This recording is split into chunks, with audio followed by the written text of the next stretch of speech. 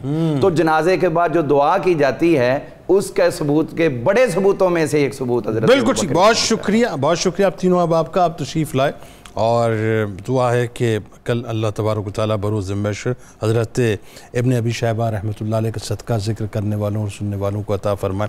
کمال ہستیاں ہیں صاحب، اور یہ اس میں کوئی دوسری رائے ہو ہی نہیں سکتی کہ اللہ کے منتخب، پراپر منتخب کیے ہوئے لوگ ہیں. کتاب الشفا، تنگ دستی کا خاتمہ. اگر گھر میں تنگ دستی ہو تو کثرت کے ساتھ ہی دعا پڑھیں. استغفر اللہ ربی من کل ذنب واتوب الیہ. انشاءاللہ بہت جلد تنگ دستی کا خاتمہ ہو جائے گا. حضرت علی کرم اللہ وجہ الکریم کا قول مبارک ہے کہ دنیا کی حرص آفات و بلیات کا سبب بنتی ہے، جبکہ احکام دین کی پابندی دوزخ سے نجات دلاتی ہے. روزنامہ 92 نیوز میں آج مضمون پڑھیے گا حضرت ابوبکر المعروف ابن ابی شیبہ رحمۃ اللہ علیہ کے حوالے سے. ٹویٹر پہ ہمیں فالو کر لیجئے، فیس بک پیج کو لائک کر لیجئے، یوٹیوب چینل کو سبسکرائب کر کے بیل آئیکن کو ضرور کلک کر لیجئے گا. آپ وہاں موجود ہیں، ہم یہاں موجود ہیں، مل کے نعرہ لگائیں گے، لیکن اس سے پہلے ذرا اپنی روح سے تجدید عہد وفا. لا یؤمن احدکم حتی اکون احب الیہ من والدہ وولدہ والناس اجمعین. اللہ تعالیٰ آپ کا، ہمارا، ہم سب کا، پاکستان کا اور امت مسلمہ کا حامی و ناصر ہو. آمین.